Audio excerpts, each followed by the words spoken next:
So I'd like to introduce this idea of the experience economy. You know, why designing great experiences is important for tourism is a great question, and we're going to try and answer it in this very short kind of lecture that I'd like to share with you this concept of the experience economy. Being able to understand experiences and design a great experience is at the heart of tourism, right? That's why we travel. We want to get a great experience over maybe some material thing instead of buying a necklace or a car. We spend our money to travel someplace, to meet new people, to see new things, to have experiences, and to be able to design experiences and understand how it links to our economy heavier and more closely as we move towards the future is very important. So let's talk about the experience economy, shall we? Well, in a nutshell, our economy is not static. It's evolving, it's growing, it's becoming more complex, right? Um, we have complex money systems, digital money now these days. People are using PayPay, and we're using the internet for shopping. I mean, our economy is constantly evolving, and the basic tenet of what we spend money on is also evolving, right? We can see these kind of steps as we go up the line, as we go towards the future, what we spend our money on, right? So the oldest and most common thing the economy was based on was commodities, right? Things like crude oil, um, flour, um, a kind of material like gold or silver, right? These are all commodities, and we would often buy commodities and make things out of them. This evolved to goods, where uh, people would take these commodities and put them together for us and produce goods that were more specialized. And then we kind of evolved into services. You can see services are probably bigger than the goods. I mean, these things evolve and become bigger as far as a monetary value goes. So more money is made from goods than commodities. More money is made from services than goods, for the most part, right? Services like telecommunication services, right? You buy an iPhone, that's a good, but all of the things that go in it that make it worth something, like your cell phone service, your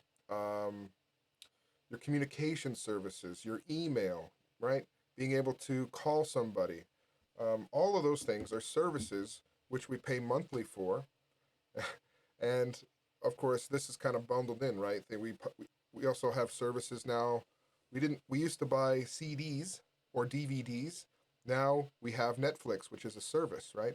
Things are evolving in that progression. That's a good kind of example about how that goes up. So now we pay every month for to have the service to watch videos when we want them. The next step up is experiences, right?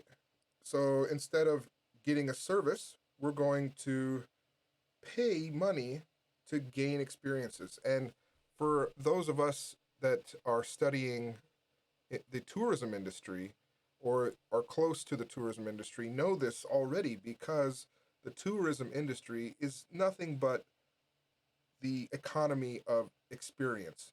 But this is moving towards all other parts of the economy. So it's very good that uh, we learn how to create and manage experiences in the tourism industry, because I think it can also be used in other industries, right? So that's the basic tenet, right? Where the economy is evolving, starting at commodities, goods, services, and now the main way to make the most money, uh, the economy is going to be based most on buying, creating, sharing, and selling experiences. So let's try to learn that a little bit more deeply. And to explain this, I've kind of got a chart down here. So it's going to have two axes, an up and down, the tate and the yoko, the horizontal axis. The vertical axis is going to mean something, and the horizontal axis is going to mean something. So you can see down here, we have just a few people and then more people, and they get different. And then on this one, we have money, which is probably the easiest one to understand. I'll explain that one first. This is less money, and this is more money, right? This is cheaper, this is more expensive. So as we go across the um, horizontal axis, right, the x-axis, we're going to get more expensive, more costly. The y-axis, the vertical axis, means differentiation. Differentiation is a term often used in marketing, meaning how different it is from its competitors. How customized is it for the customer? How niche is it? Niche, I think in Japanese is niche or something like that. Niche, right?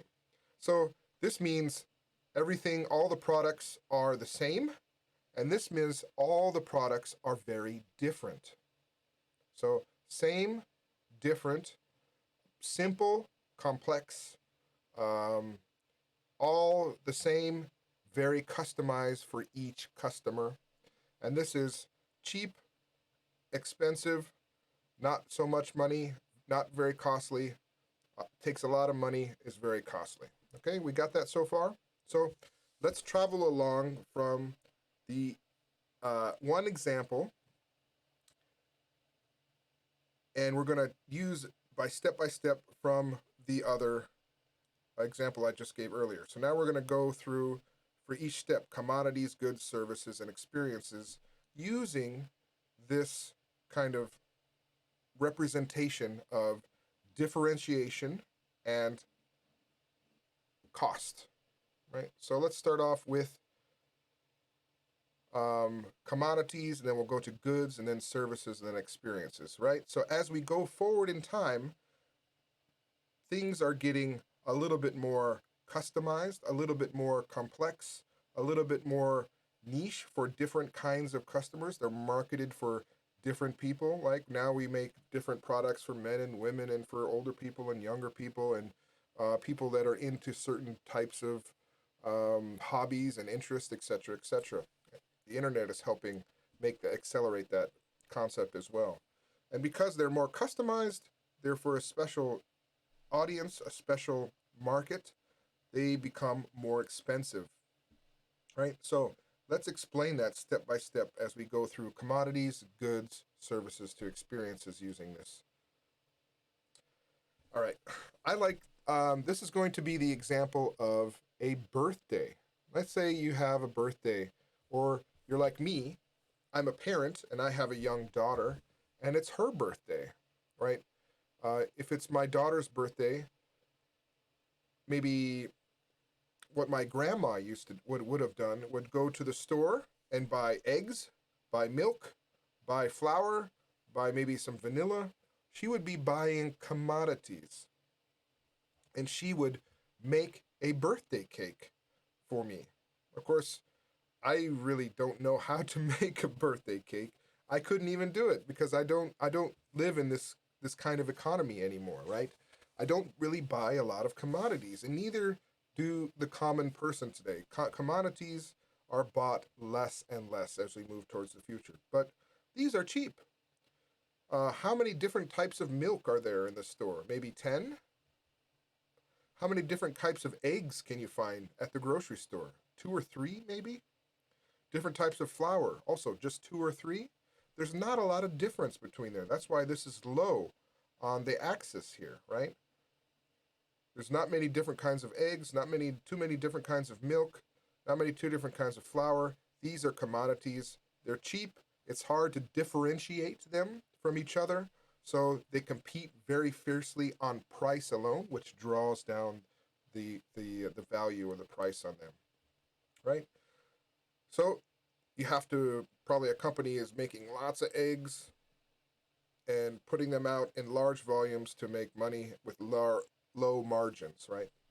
So they're cheap and they're not very different from each other. That is the commodities economy.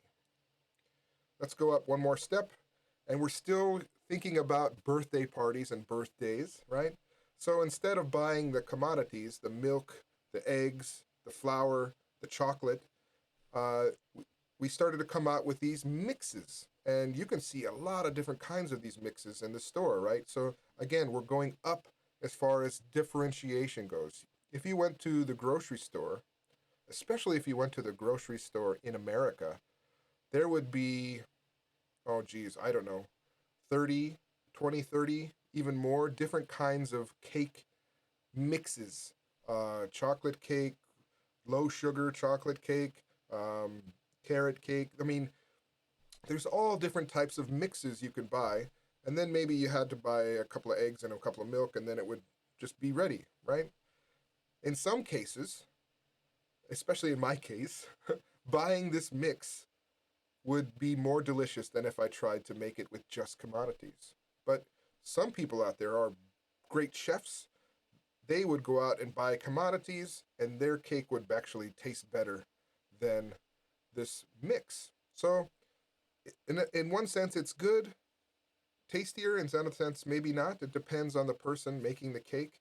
But in either case, it's become more simple as far as convenience for the customer, and it's gotten a little bit more expensive than just buying the commodities, and there's a lot more customization for what you want, right? If you ever want to buy a mix, you get to choose what flavor, what company, what kind of extra ingredients, or what kind of process you have to use to make it. There's a lot more differentiation, and it's a little bit more expensive to do it this way, right?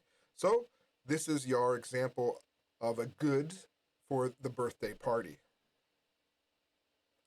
Let's go up to services, right? Okay, so this is what I do a lot. We in Japan we have this place called Chateaurese, right? Or all of the cake shops or bakeries or these patissiers that you can go to now. Instead of making it at home, you'll go to a special store and say, "I have a daughter. She loves chocolate.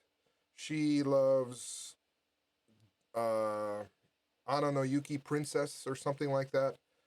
And so, and I want this cake for next week, Tuesday.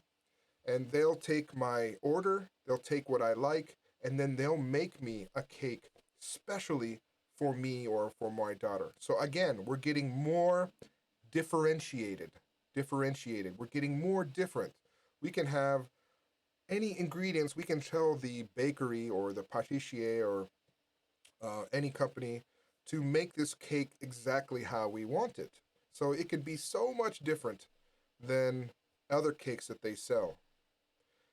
It also starts to become more expensive because now you're paying for somebody to make the cake for you. It takes a person's time and effort to make the cake. So again, we're going up in differentiation, right? Because now I can order a cake, have it be made for me, and have it specialized, have it different colors, different tastes, made on a certain day. Um, so it's much more customized than before, right? Than the good or the commodity, of course, right? And this bake shop is probably using commodities. So they're not the end consumer, so they're probably buying commodities, but they're making the cake for you. So that is the service they provide. Instead of selling you a good or the commodities, they're selling you the service of making the cake. And most of the cost in making that cake is somebody doing something for you, doing work for you, right? Making your life much easier by doing something and taking down the time it takes for you to do something, right? It would take it would take me, I don't know, an hour or so, maybe 2 hours to make a cake. Now you have to pay someone that time. They can probably do it much faster because they have all the equipment and things, but it becomes more expensive for you, right? Because of that service. All right, so now we're getting towards the last stage, which is the experience economy. Can you guess? Can you think of what is the next logical step in this process, right? If we go to commodities for the birthday cake, like milk, eggs, and flour, and then we go to goods, which is like the cake mix, and then we go to a service of having somebody bake a cake for you, what does an experience look like in this situation? Just think about that for a second. If we're going up the line, it's going to be more expensive, of course, and it's going to be more differentiated than before. Well, it's the whole birthday party. It's the experience of having a birthday, right? So now uh, we've outsourced our everything about this party, right? Up until this point, we've been just thinking about the cake. But what about everything else that goes along with the birthday party? The decorations, the music, the entertainment, the invitations that go out to guests, the place where you're going to get together and have a birthday party. Now, this has become a whole different experience when you put this all together. The music that's played, the color of the plates and the bowls. Like I said before, if this were my daughter, I might pay someone to dress up like Anna Yuki or Elsa from her favorite movie and come to the birthday party so she can have the experience of meeting her hero in that story in that movie, right? It's a much different value proposition than all of them before. So again, this has become much more uh, customized to each person.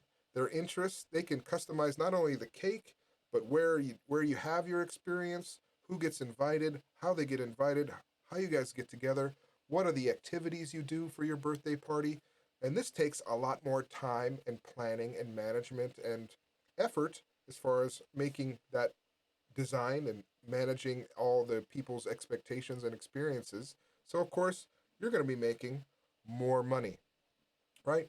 And this is especially important in the tourism industry because travel in itself is an experience, and being able to create and design and differentiate, very important, to make your experience different and unique and appropriate for that audience or appropriate for that customer is going to be super important.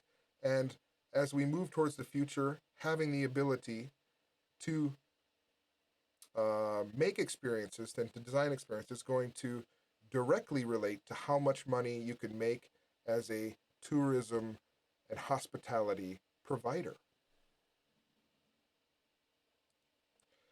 Well, I hope that made sense. I hope that was informing for you. This is why we're using immersive technology, and why I'm going to be teaching how to use things like augmented and virtual reality, because this is a great way for everyone to kind of experiment with creating experiences and seeing what those things, how those design decisions affect the experience of travel. With by using technology, we can start to understand not only how to create experiences using technology, but it's going to help us understand what our design decisions make on creating experiences for anything, even like the example that we gave before of creating a birthday party. All right, that's the experience economy. I hope it was useful.